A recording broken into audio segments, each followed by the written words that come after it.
Hi everyone. Active listening is a staple when building and maintaining relationships. Whether those relationships are personal or professional, active listening is something that we will all use and encounter in our lifetime. So today we're going to be discussing how to improve your active listening skills. My name is Maria Hamill, and I am the Learning Programs Coordinator here with Veterans Upward Bound. If you have any questions or want to chat about workshops, please feel free to send me an email. My email here is on the screen. So today we're going to go over what is active listening, why it's important, and different active listening skills that we can hopefully improve upon.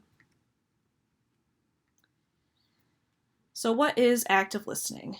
Active listening is a form of communication that shows you're fully engaged and interested in what the other person is saying. And this is according to the article from LinkedIn, How can active listening improve your teamwork and collaboration? So why is active listening so important? It does, as I mentioned earlier, affect all of your communications. It's something that we will all encounter in our lifetime and something that we all should strive to improve upon and get better at throughout our lifetime. Active listening helps build trust and rapport amongst the people that you are talking to and the relationships that you're building. Can also help you understand different perspectives from other people, and hopefully they can understand your perspective as well. And it also helps prevent miscommunications and conflicts when you are active listening and you are present in the conversation. And this is also according to the LinkedIn article as well. So we're going to go over some of these active listening skills. And as I mentioned before, active listening is something that we will improve upon throughout our lifetime. It's not a one-time thing that we need to work upon and then it's forever in our communication. It's something that we always need to improve and work towards a better active listening skills. So we're going to go through those today. They include paraphrasing, asking open-ended questions, short verbal affirmations, displaying empathy, sharing similar experiences, recalling previously shared information, and some nonverbal active listening. And we're going to go through what each of those mean and then an example of each too. Okay. First up is paraphrasing. So this is summarizing the main points the speaker shared to you to indicate that you understand their meaning.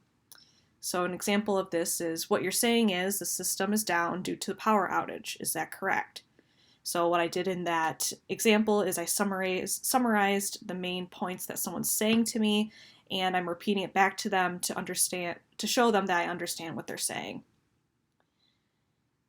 Also asking open-ended questions. This leaves room for the other person to expand upon their point, to add more to it, and it's more than a yes or no answer. So an example of this is, you say you are a great listener. How do you show others that you're listening to them? So this question isn't a yes or no answer. It prompts the other person to expand upon their point and give more additional information.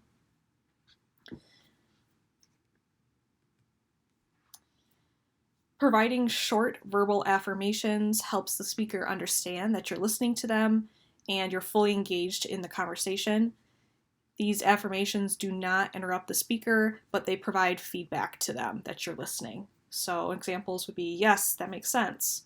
I understand. I agree. Even like a mm-hmm or a yes are also great short verbal affirmations, and they don't interrupt the speaker. It's just kind of like yep, I'm continuing to listen to you and I understand what you're saying in this situation. Displaying empathy shows the speaker that you care about what they're saying, and it helps build trust in that relationship. It is important, though, to make sure that when you're displaying empathy in a situation that you are genuine with it. I know we've all been in situations where it's very obvious that the other person is not genuine in their empathetic reaction or speech, and it does show, and it's usually doesn't make you feel very great. So when you are displaying empathy, just make sure that it is genuine. An example of this is, "I'm sorry to hear that this is happening to you. How can I help?" And later on, I'm going to show you or give you an example of a great video on displaying empathy, and we'll go over that later. Sharing similar experiences can show the person that you're interpreting what they're saying to you, and you can offer suggestions that worked for you. It also helps build relationships within that communication. However, be mindful not to take over the conversation when you're sharing your experience. It's just kind of like, this worked for me, maybe this won't work for you, but this is what happened, and this is my experience.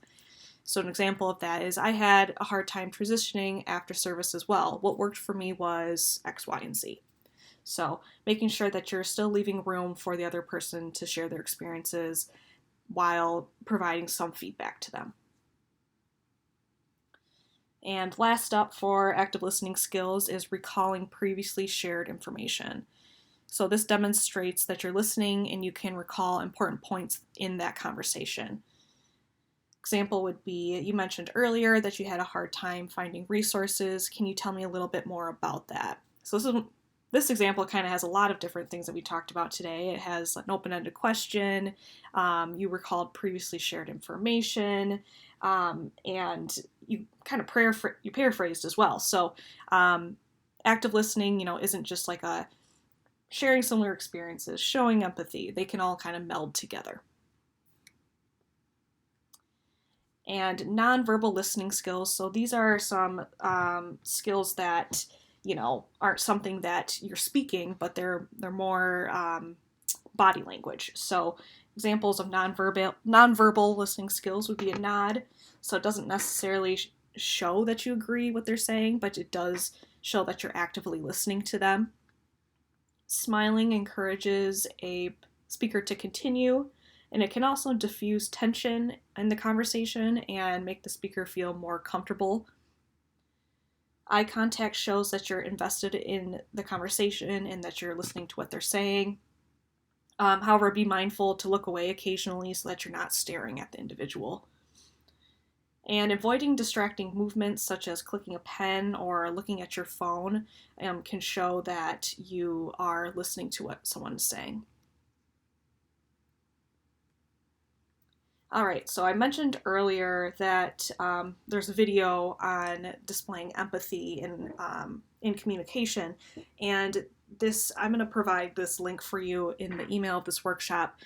We don't have time to go over it today and watch it together, but it's a short video, only about 3 minutes long, from Brene Brown, and it is showing empathy in a conversation and the difference between sympathy and empathy and how to foster empathy in your relationship. So really cool video, and it does help you learn a lot, and I highly suggest taking a look at it.